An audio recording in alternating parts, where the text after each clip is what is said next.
స్పష్టత లేకుండా అంధత్వంతో అనుకరించకండి. సచిన్ టెండూల్కర్ యొక్క క్రికెట్ని, ఆయన బ్యాటింగ్ని అభిమానించడం తప్పని నేను అన్నాను. సచిన్ టెండూల్కర్ వెనకాతల జీవితాన్ని కూడా మీరు పరిశీలించండి. ఇవాళ టెండూల్కర్ బాంబేలో ఒక వీధిలో ఇల్లు కట్టుకుంటే, టెండూల్కర్ ఈ వీధిలో ఇల్లు కట్టుకుంటున్నాడు కాబట్టి మా ఇళ్ల ధరలు పెరిగాయని ఆ వీధిలో ఉన్న వాళ్ళందరూ పండగ చేసుకున్నారు. టెండూల్కర్ ఆ వీధిలో ఉన్న అందరిళ్ల వాళ్ళకి ఉత్తరాలు రాసి పంపించాడు. నేను ఇల్లు కట్టుకుంటున్నప్పుడు ఫౌండేషన్ వేసేటప్పుడు రాళ్లని పేల్చవలసి వస్తే అప్పుడప్పుడు చిన్న చిన్ని బాంబులు పెట్టవలసి వస్తోంది. రాత్రింబవళ్ళు పనిచేయడంలో చప్పుళ్ళు జరుగుతున్నాయి, ట్రక్స్ వెడుతున్నాయి, ట్రక్స్ వస్తున్నాయి.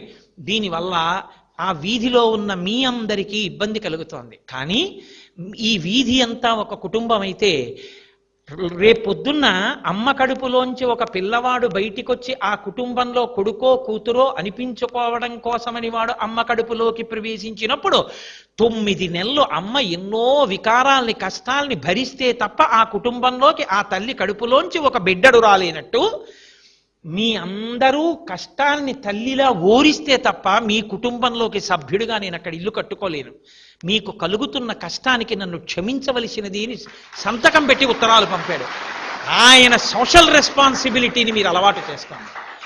ఇవాళ పనికి మాలినటువంటి వాళ్ళు 2-3 మ్యాచ్లు ఆడినటువంటి వాళ్ళు 4వ రోజున విమానాశ్రయాల్లోనూ, పార్కుల్లోనూ, మ్యూజియంస్లోనూ కనపడకూడనటువంటి రీతిలో, సమాజానికి ఆదర్శము కాని రీతిలో ఫోటోల్లో కనపడుతుంటారు. సచిన్ టెండూల్కర్ ఇవాళ ప్రపంచ ప్రఖ్యాతమైన ఆకర్షణ ఉన్న వ్యక్తి. మాట్లాడడం ఏదైనా మాట్లాడచ్చు. ఆయన క్రికెట్లో అధపతాళానికి పడిపోయిన రోజులున్నాయి. పేపర్లో అతని మీద పెద్ద పెద్ద ఆర్టికల్స్ రాసేసిన రోజులున్నాయి. అతను నేల మీద పడిపోలేదు. నేను అదే మీతో అన్నది. ప్రతి వాడికి ఉత్థాన పతనాలు ఉంటాయి. ఏ బ్యాట్ నన్ను వృద్ధిలోకి తెచ్చిందో ఆ బ్యాట్తో నేను జవాబు చెప్తానని చెప్పాడు. కఠోర క్రమశిక్షణ. 24 గంటల్లో 24 గంటలు ఏసీలో ఉండగలడు, ఏసీ కారులో వెళ్ళగలడు.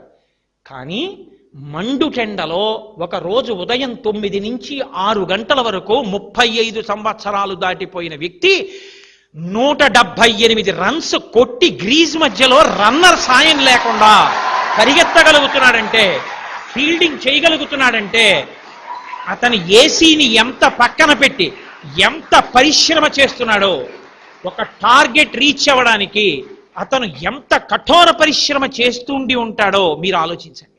కించిత్తు జీవితంలో పైకొస్తే ఇంకా తమ పుట్టిన దగ్గర నుంచి అలాగే పుట్టి పెరిగినట్టుగా అతుక్కుపోతారు ఆ భోగాలకి. ఎంత సింపుల్ లివింగ్ అతని వెనకాతల లేకపోతే అతను తట్టుకుని ఎండలో నిలబడగలుగుతున్నాడు. ఒక్కొక్క రోజున అంతంత పెద్ద పెద్ద రికార్డ్స్ చేస్తాడు. మీరు ఈసారి టెండూల్కర్ రికార్డ్ సెలబ్రేట్ చేసుకోరా అని అతను కొలీగ్ని అడిగితే ఆయన అన్నాడు, చేసుకుని విసిగిపోయాం, టెండూల్కర్ రికార్డు చెయ్యని రోజు ఎప్పుడు ఉందని అడిగాడు. అతను గ్రీజులోకి వస్తే రికార్డు, అది ఎవ్వరూ సాధించలేని రికార్డు. ఆ రికార్డు చెయ్యగానే అతను చేసే పని ఒక్కసారి తలపైకెత్తి ఊర్ధ్వలోకాల్లో ఉన్న తన తండ్రికి కృతజ్ఞత చెప్తాడు. ఎంతమంది స్లమ్ చిల్డ్రన్లో చదివిస్తున్నాడు, ఎక్కడా తాను చేశానని చెప్పుకోడు. ఒక్క మాట తొందరపడి మాట్లాడు. ఎవ్వరి మీదైనా వ్యతిరేకంగా ఎక్కడైనా ఒక్క మాట టెండూల్కర్ మాట్లాడినట్టు నాకు చూపించండి. అడిగినా అడగకపోయినా నన్ను అడిగితేనండి అని సాగదీస్తాడు ఇతలవాడు. అడగడానికి 1,000,000 మంది సిద్ధంగా ఉన్నా టెండూల్కర్ ఎన్నడూ ఎవ్వరి మీద ఒక్క మాట అన్నాడు. తన తోటి వాళ్లతో, తనతో ఆడిన వాళ్ళు ఎంపైర్లు అయిపోయారు, తనతో ఆడిన వాళ్ళు కామెంటేటర్స్ అయిపోయారు, తనతో ఆడిన వాళ్ళ తలలు పండిపోయాయి. ఆఖరికి ఆశ్చర్యం లేదు, ఆయన భార్య అంజలి చెప్పినట్టు ఓపెనింగ్ లో టెండూల్కర్ బ్యాట్స్మెన్ గాను, టెండూల్కర్ కొడుకు రన్నర్ గాను వచ్చి అదే ప్రఖ్యాతితో అతను ఉండిపోయిన ఆశ్చర్యం లేదు. ఎక్కడదా ఖ్యాతి? అతని కఠోర పరిశ్రమ. నేను మీతో మనవి చేసేది అదే. టెండూల్కర్ క్రికెట్ ని చూడడం కాదు, టెండూల్కర్ ఆ స్థాయికి ఎదగడం వెనక ఏదుందో మీరు చూడండి. ఆయన ఏం చెప్పుకున్నాడో తెలుసా అండి దానికి సమాధానం? నేను బ్యాట్ పట్టుకుని అన్యమనస్కంగా ఏదో ఆలోచిస్తూ షాట్ కొట్టినప్పుడు ఆ బాల్ వెళ్ళవలసిన డైరెక్షన్లో, వెళ్ళవలసిన వేగంలో వెళ్ళకపోతే మహాకోపంతో 2-3 బాల్స్ చూసి లోపలికొచ్చి, ఏట్రా కాన్సన్ట్రేషన్ లేని ఆట అని నన్ను లాగి లెంప మీద ఈ గురువు గారే కొడితే నీ గ్రీసులో పడిపోయాను.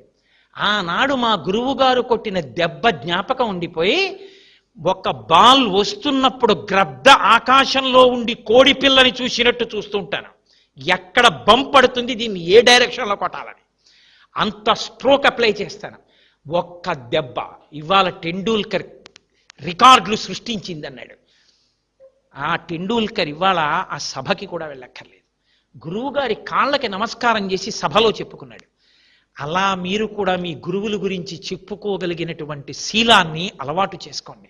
ఒక్కొక్కరు జాతిరత్నాలై ప్రకాశించి మీరు ఎప్పుడైనా జ్ఞాపకం తెచ్చుకున్నప్పుడు నా మాటలు మీకేమైనా ఉపయోగపడితే, మీరు చాలా గొప్పవాళ్ళైన తర్వాత నా మాట ఎప్పుడైనా మీకు పనికొచ్చి, ఫలానా రోజున కోటేశ్వరరావు కాలేజీలో చెప్పిన మాట నాకు పనికొచ్చింది అని మీలో ఎవరైనా అనుకుంటే, ఆనాడు నేను ఈ శరీరంతో ఉన్నా లేకపోయినా ఈనాడు నా శ్వాస పొందినటువంటి కష్టానికి ధన్యత కలుగుతుంది.